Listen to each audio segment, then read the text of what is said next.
Alright, ordered a new welding lens from Apex. Check it out.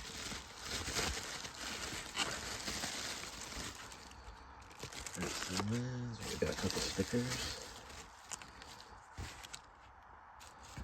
On the welders. That guy. So this is the Predator. Let's pop it open. Alright, there it is. It's digital. It's supposed to be a little thinner to fit, put in this flip hood here. But I think I'm still gonna have to trim it a little bit to fit in there.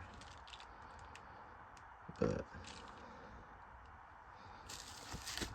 then it comes with the back cover already cut out for your controls.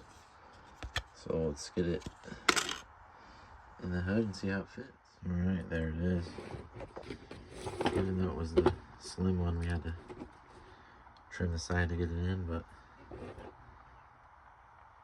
fits in there. You still reach the buttons to change your settings and everything. So, yeah, see how she works tomorrow at work. And this is the number on the hood. If I can put it on there. So, test her out and give you an update.